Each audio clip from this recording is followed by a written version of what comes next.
হজরত আমেনা রাদিয়াল্লাহু আনহা যখন আমাদের প্রিয় নবী রসুল সাল্লাল্লাহু আলাইহি ওয়াসাল্লামকে গর্ভে ধারণ করেন, তখন গর্ভধারণের মাত্র কয়েক মাস অতিবাহিত হয়েছে। এই কয়েক মাসে শুরু হয় এক অলৌকিক বিষয়কর অধ্যায়। হজরত আমেনা রাদিয়াল্লাহু আনহা যখন রাস্তায় হাঁটতেন অথবা কারো সাথে সাক্ষাৎ করতে যেতেন, তখন তার শরীর থেকে ভেসে আসত এক অপার্থিব ঘ্রাণ, যা মিশকে আম্বারের এক জান্নাতি সুবাস। এই সুবাসে আচ্ছন্ন হয়ে পড়ে পুরো মক্কা। হঠাৎ সবাই লক্ষ্য করে তার শরীর থেকে এক অভূতপূর্ণ ঘ্রাণ ছড়িয়ে পড়ছে। এটি কোনো দুনিয়ার সাধারণ ঘ্রাণ নয়, এটি যেন জান্নাতি মিশকে আম্বারের এক সৌরভ। এই ঘ্রাণ কেবল একবার নয়, প্রতিবারই টের পাওয়া যায়। মানুষের মনে কৌতূহল তৈরি হয় এবং গুঞ্জন ছড়িয়ে পড়ে পুরো মক্কা নগরীতে। লোকেরা বলে, কিভাবে সম্ভব? কিছুদিন আগেই তো তার স্বামী আবদুল্লাহ ইন্তেকাল করেছেন এবং তার তো জানা আছে আরবের রীতিতে স্বামী মারা গেলে স্ত্রী সুগন্ধি ব্যবহার করতে পারে না। আতর তো দূরের কথা। তাদের প্রশ্ন, তবে কি আমেনা নিজের শরীরে আতর মেখে রাস্তায় রাস্তায় ঘুরে বেড়াচ্ছে? মানুষের এই গুঞ্জন ধীরে ধীরে পৌঁছে গেল নবীজির দাদা আব্দুল মুত্তালিবের কানে। মানুষের কাছে এমন কথা শুনে আব্দুল মুত্তালিব অত্যন্ত চিন্তিত হয়ে উঠলেন। অতঃপর তিনি একদিন নিজের বাড়িতে ফিরে তার স্ত্রীকে ডেকে বললেন, শোনো, আমার ছেলে আব্দুল্লাহ ইন্তেকাল করেছে মাত্র কয়েকদিন হয়েছে, কিন্তু আমার পুত্রবধূ আমিনাকে নিয়ে লোকেরা নানা কথা বলছে। লোকেরা বলে আমেনা আতর মেখে রাস্তায় বের হয়, তার শরীর থেকে সুগন্ধ বেরিয়ে পড়ে। এ সম্পর্কে তুমি কি জানো কিছু? তার স্ত্রী তাকে বলে, ওগো স্বামী, তুমি মানুষের গন্ধ পাওয়ার কথা বলছো, অথচ আমি যখন তার সঙ্গে গোসলখানায় যাই, সে যখন গোসল শেষে বের হয় তখন সমস্ত ঘর যেন আতরে ডুবে যায়। মনে হয় কেউ যেন গোসলখানায় জান্নাতি মেশকে আম্বর ঢেলে রেখেছে। এত মনোমুগ্ধকর ঘ্রাণ যা এই মক্কা নগরীতে কোথাও মেলে না। আমি নিজেও তো অবাক হয়ে যাই, আমেনা কোথা থেকে পেল এত অপার্থিব সৌরভ। এ কথা শুনে আব্দুল মুত্তালিব আর অপেক্ষা করলেন না, তিনি আমেনাকে ডেকে পাঠালেন। আমেনা মাথা নিচু করে হাজির হলেন। অতঃপর আব্দুল মুত্তালিব স্নেহের কণ্ঠে জিজ্ঞেস করলেন, আম্মাজান, আমার ছেলে আবদুল্লাহ মারা যাওয়ার পর আমি তোমার মধ্যে এক পরিবর্তন লক্ষ্য করছি। তুমি কি সত্যি আতর ব্যবহার করো? তোমার এই ঘ্রাণ কোথা থেকে আসে? এ সম্পর্কে তুমি কি আমাদের কিছু বলতে পারবে? এই প্রশ্ন শুনে হজরত আমেনা রাদিয়াল্লাহু আনহার চোখ বেয়ে অশ্রু ঝরতে লাগলো। তিনি কাপা কণ্ঠে বললেন, আব্বাজান, অনেকদিন ধরে বলতে চাইছিলাম, কিন্তু বলা হয়ে উঠছিল না। কিন্তু আজকে যখন আপনি নিজেই জানতে চাইছেন, তখন না বলেও পারছি না। আব্বাজান, আমি কোনো আতর ব্যবহার করি না, কোনো সুগন্ধও মাখি না, কিন্তু যেদিন থেকে আমার গর্ভে আপনার পুত্র আবদুল্লাহর সন্তান এসেছে, সেদিন থেকে আমি অনুভব করি যেন আমার শরীরটাই মেশকে আম্বারে পরিণত হয়ে গেছে।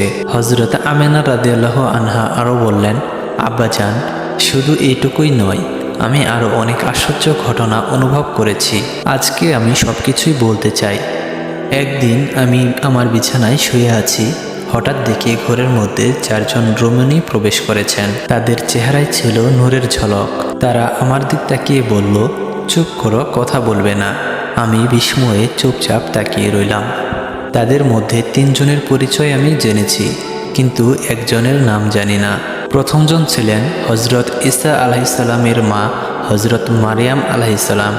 দ্বিতীয়জন ছিলেন ফেরাউনের স্ত্রী হজরত আসিয়া আলাইহিসসালাম। তৃতীয়জন ছিলেন হজরত মুসা আলাইহিসসালামের বোন কুলসুম। তারা আমার কপালে ও গালে চুম্বন করলেন এবং বললেন, আমরা তোমার জন্য হাদিয়া নিয়ে এসেছি। তারা আমাকে 3টি ফুল দিয়ে গেলেন। সেই ফুলগুলো এখনও আমার ঘরে যত্ন করে রাখা হয়েছে।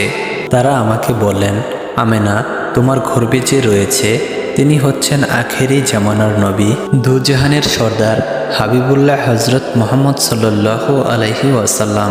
তোমাকে আমরা শুধু এই সুসংবাদ দিতে এসেছি। এখন তিনি তোমার সন্তান হিসেবে তোমার গর্ভে রয়েছেন। এখন তোমার দায়িত্ব হলো তার সম্মান রক্ষা করা। এই কথা শুনে নবীজির দাদা আব্দুল মুত্তালিব স্তব্ধ হয়ে গেলেন। তিনি কিছুই যেন বুঝে উঠতে পারলেন না। হজরত আমেনা রাদিয়াল্লাহু আনহা আরও বললেন, আব্বাজান, আমি আরও অনেক অলৌকিক ঘটনা লক্ষ্য করেছি। যেদিন থেকে আমি বুঝেছি আমার গর্ভে সন্তান এসেছে, সেদিন থেকে আমি যখন রাস্তায় বের হই তখন দেখি আকাশের মেঘমালা আমাকে ছায়া প্রদান করে, রাস্তার ধুলাবালি গাছপালাগুলো যেন সালাম জানাতে থাকে। তখন আমার মনে হয় কে যেন আমার সঙ্গে হেঁটে চলেছে। তারা বলে আখেরি নবীর পদধ্বনি শোনা যাচ্ছে। আব্বাজান, আরেকটি আশ্চর্য ঘটনা আপনাকে বলি। গতকাল কূপ থেকে পানি আনতে গিয়েছিলাম। প্রতিদিন কূপ থেকে কষ্ট করে বালতি দিয়ে পানি উপরে তুলতে হয়, কিন্তু কাল যা ঘটল তা আমি নিজেই বিশ্বাস করতে পারছিলাম না। আমি পাত্র নিয়ে কূপে পৌঁছাতেই বালতি নিজে থেকেই উপরে উঠতে লাগলো এবং নিজে থেকেই আমার পাত্রটি ভর্তি করে দিল। আব্বাজান, আপনি বিশ্বাস করবেন না, আমি আরও বলতে চাই। হঠাৎ আমি শুনতে পেলাম এক অদৃশ্য আওয়াজ। কে যেন বলতেছে, আমেনা, তুমি যাকে গর্ভে ধারণ করেছ তিনি তো সরকারে খায় না। তাকে পেটে করে কূপের কাছে আসার কোনো দরকার ছিল না। পানির দরকার হয়েছে বললেই তো পানি ঘরে চলে যেত। হজরতে আমেনা রাদিয়াল্লাহু আনহা বললেন, আব্বাজান, আমি এসব কিছুই জানি না। এগুলো কিভাবে হচ্ছে আমি কিছুই বুঝে উঠতে পারছি না। তবে একটা কথা বুঝি, আমি তো অনেক ভালো আছি, আমি তো অনেক শান্তিতে আছি। আব্বাজান, আমার তো খুবই ভালো লাগতেছে।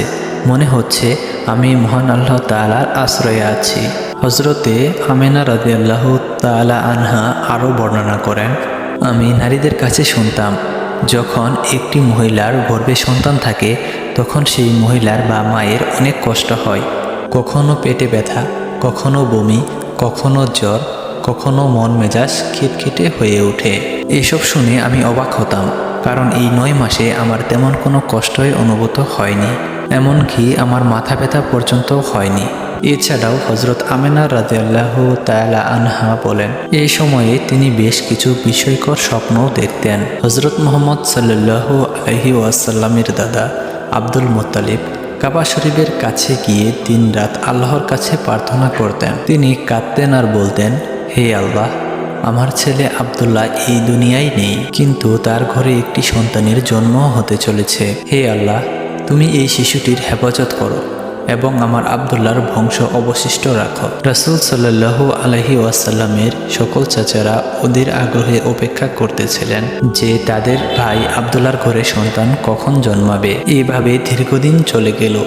ইহুদিদের ধর্মগ্রন্থে একটি সুস্পষ্ট ভবিষ্যৎবাণী ছিল, যখন এই পৃথিবীতে শেষ নবীর আগমন ঘনিয়ে আসবে তখন আকাশে একটি রহস্যময় লাল রঙের তারা উদিত হবে। এই তারার আবির্ভাব হবে তার জন্মের ঠিক 10 দিন আগে। এই বাণী তাদের আলেম এবং পণ্ডিতেরা প্রজন্মের পর প্রজন্ম মনে ধরে রেখেছিল। অবশেষে সেই প্রতীকী মুহূর্তটি এসে উপস্থিত হলো। একদিন রাতের আকাশে হঠাৎ উজ্জ্বল লাল তারা জ্বলে উঠল। আকাশের বুকে তারার উপস্থিতি যেন ঘোষণা করে দিল একজন মহামানবের আগমন আসন্ন। ইহুদি জাতির মধ্যে এই ঘটনা নিয়ে চাঞ্চল্য ছড়িয়ে পড়ে। তাদের আলেমরা মানুষদের একত্র করলেন এবং বললেন, এটি সেই লাল তারা, যার অর্থ হচ্ছে শেষ নবী পৃথিবীতে আগমন করতে যাচ্ছেন। আর মাত্র 10 দিন বাকি আছে। অতএব তোমরা মদিনায় গিয়ে খোঁজ করো, সেখানে এমন কোনো নারী আছেন কিনা যার সন্তান জন্মের সময় এসেছে। ইহুদির দল মদিনা ও মক্কা নগরীতে গিয়ে খোঁজখবর নিতে লাগলো। তারা একে একে সব গর্ভবতী নারীর অবস্থা জানল, কিন্তু অবাক করার বিষয় হলো তাদের মধ্যে এমন কোনো মা খুঁজে পাওয়া গেল না যার সন্তান 10 দিনের মধ্যেই ভূমিষ্ঠ হবে। অনেকেই বললেন তাদের সন্তান জন্মাবে 2 মাস পর, অনেকেই বললেন এখনও 3-4 মাস বাকি। তখন তারা হতাশ হয়ে ফিরে এসে তাদের আলেমকে জানালো, মদিনায় এমন কাউকে খুঁজে পাওয়া যায়নি।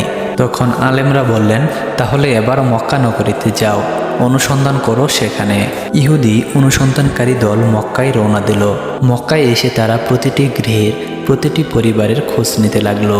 কিছুক্ষণের মধ্যেই তারা জানতে পারল মক্কায় 5টি পরিবারে সন্তান জন্ম হওয়ার সময় ঘনিয়ে এসেছে। তারা আরও গবেষণা করে বের করলো এদের মধ্যে এমন একটি পরিবারে একটি শিশু জন্মাবে যার পিতা আর বেঁচে নেই। এই খবর শুনে তারা স্তব্ধ হয়ে গেল। লোকেরা বলল, আব্দুল মুত্তালিবের একজন পুত্র ছিল, তার নাম ছিল আব্দুল্লাহ। কিছু মাস আগে তিনি ইন্তেকাল করেছেন। তার স্ত্রী গর্ভবতী। এবং খুব শীঘ্রই তার সন্তান জন্ম হবে। এটা শুনে ইহুদিরা যেন হঠাৎ পাথরের মতো ভারী হয়ে গেল। তাদের মুখে হতাশার ছাপ দেখা যাচ্ছে, চোখে যেন অশ্রু। তারা কাঁদতে কাঁদতে তাদের আলেমদের কাছে ফিরে গেল এবং বলল, হায় আফসোস, নবুয়তের আলো আর আমাদের জাতির মধ্যে থাকতেছে না। তা চলে গেছে মক্কা নগরীতে এক গরিব পরিবারে। এইভাবে দিন অতিবাহিত হতে লাগলো। সেই গৌরবের অপেক্ষায় যেন আকাশ বাতাস, পাক পাখালি, এমনকি প্রতিটি জীব অধীর হয়ে উঠল। একটি অলৌকিক আশায় সমস্ত জীব যেন দুলে উঠল। অবশেষে সেই রাত চলে এলো, যে রাতের জন্য সৃষ্টি জগৎ প্রতীক্ষায় ছিল আদিকাল থেকে। আজকে জন্ম নেবেন তিনি, যার আলো যুগের অন্ধকার কেটে যাবে। আজকে জন্ম নেবেন সেই মহান ব্যক্তি, যার কারণে এই মহাবিশ্ব সৃষ্টি হয়েছে। রাত হয়ে এসেছিল। তখন হজরত আমিনা রাদিয়াল্লাহু তাআলা আনহার পেটে হালকা ব্যথা অনুভূতি হয়। তখন তিনি বুঝতে পারলেন যে হয়তো আজই আমার শিশুর জন্ম হতে চলেছে। তিনি আব্দুল মুত্তালিবকে এই কথা জানালেন।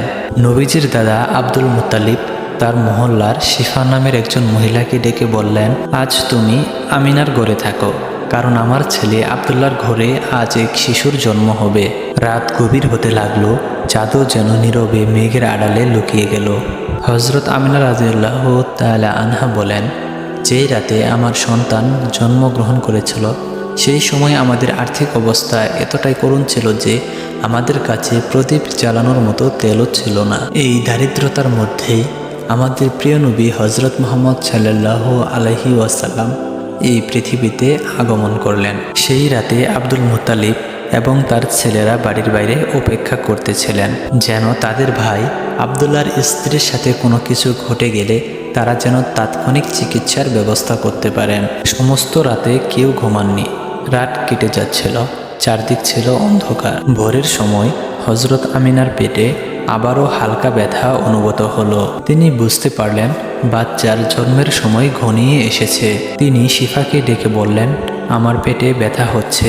1 ঘন্টা অপেক্ষা করার পর ভোরের আলো ফোটার কিছুক্ষণ আগেই আমাদের প্রিয় নবী হজরত মুহাম্মদ সাল্লাল্লাহু আলাইহি ওয়াসাল্লাম এই পৃথিবীতে আগমন করলেন। রাসূল সাল্লাল্লাহু আলাইহি ওয়াসাল্লামের জন্মের পর 3টি অদ্ভুত ঘটনা ঘটেছিল, যা দেখে শিফাও বিস্ময়ে হতবাক হয়ে গেল। প্রথমত, শিশু জন্মের পর শিশুর নারী তার মায়ের সাথে সংযুক্ত থাকে, কিন্তু আমাদের প্রিয় নবী হজরত মুহাম্মদ সাল্লাল্লাহু আলাইহি ওয়াসাল্লামের নারী তার মায়ের সাথে কোনোভাবেই সংযুক্ত ছিল না। দ্বিতীয়ত, শিশু জন্মের সময় তার সাথে স্বাভাবিক কিছু চিহ্ন বা রক্তের দাগ আসে, কিন্তু আমাদের প্রিয় নবী হজরত মুহাম্মদ সাল্লাল্লাহু আলাইহি ওয়াসাল্লামের জন্মের সময় তার সাথে এক ফোঁটাও রক্ত বা তরল আসেনি। তৃতীয়ত, ছেলে শিশুর জন্মের পর তার খাতনা করা হয়, কিন্তু আমাদের প্রিয় নবী হজরত মুহাম্মদ সাল্লাল্লাহু আলাইহি ওয়াসাল্লামের জন্মের সময় তার মায়ের পেটেই তার খাতনা সম্পন্ন হয়ে যায়।